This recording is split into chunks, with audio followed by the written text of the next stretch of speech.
So for today's video, I'm going to configure the router and the switch. So let's go.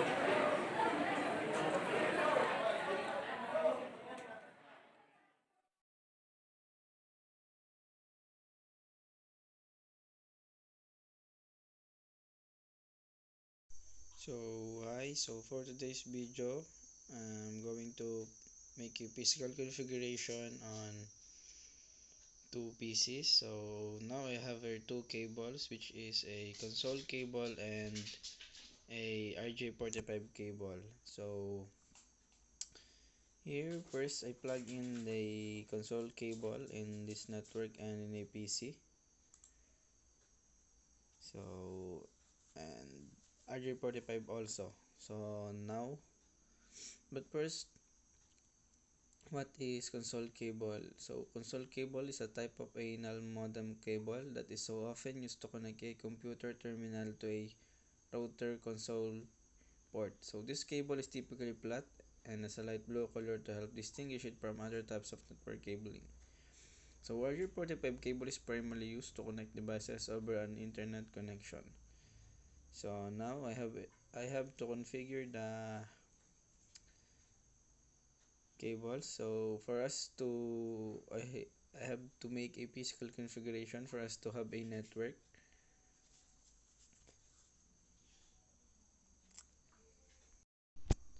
So that we are able to put an IP address to intermediary devices, and also on the ports and our router. So that's all.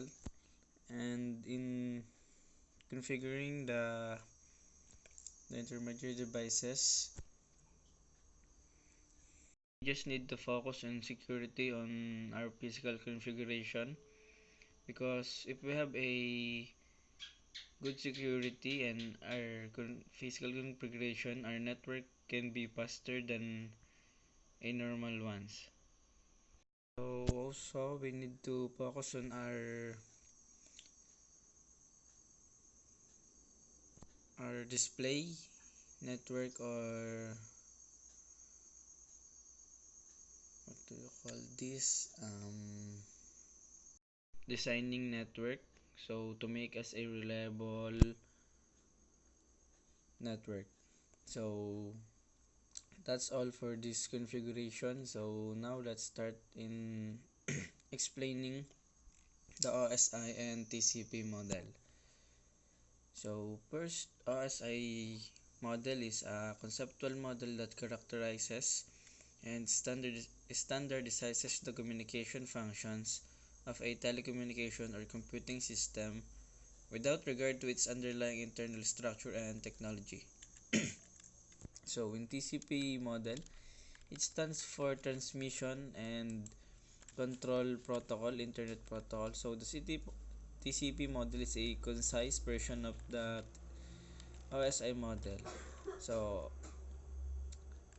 OSI model have a 7 layers, so which is the application layer, the presentation layer, the session layer, the transport layer, the network layer, the data link layer, and the physical layer. So each layer have their own characteristics. So the first layer that we have is the application layer. So this is the only layer that directly interacts with data from the user. So for application like web browser and email clients rely on the application layer to initiate communications.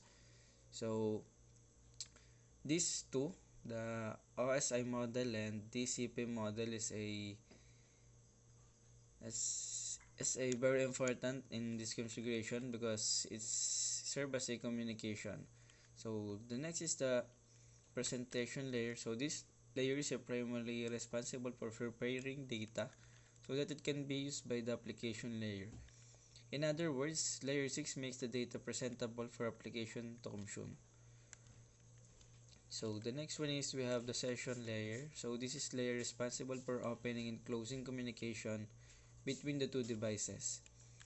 So the transport layer is responsible for end-to-end communication between the and between the two devices. So this includes taking data from session layer and breaking it um, up to in, up into chunks called segments before sending it to layer 3. So the transport layer on the receiving device is responsible for assembling the segments into data the session layer can consume. So the next one we have the network layer. So it's responsible for facilitating data transfer between two different networks. If the two devices communicating are on the same network, then the network layer is unnecessary. So the network layer breaks up segments from the transport layer into smaller units called packets on the sender device and reassembling these packets on the receiving device. So the data link layer is very similar to the network layer, except the data link layer facilitates data transfer between two devices on the same network. So the data link layer takes packets from the network layer and breaks them into smaller pieces called frames.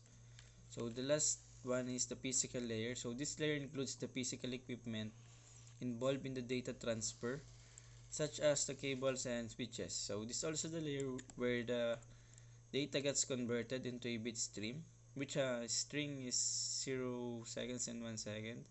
So the physical layer of both devices must also agree on a signal conversation. So now let's move on the TCP model. So the TCP model have a 4 layers. So it's not the same in OSI model that have 7 layers. So these two have a difference. So it's not so big. So in the TCP model, the 4 layers is data link layer, internet layer, transport layer, and application layer. So in data link layer is handle the physical parts of sending and receiving data using the internet cable, wireless network, network interface card, device driver in the computer, and so on. So in the internet layer, it controls the movement of the packets around the network.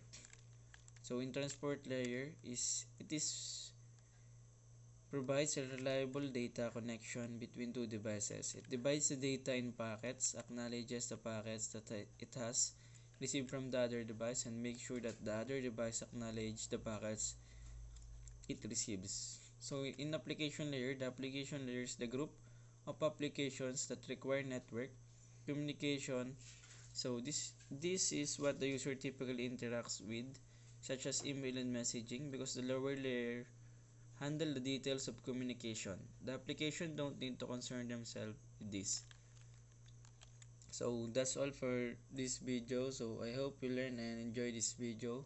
So by the way, I'm Gutierrez Donald A, and thank you for your watching.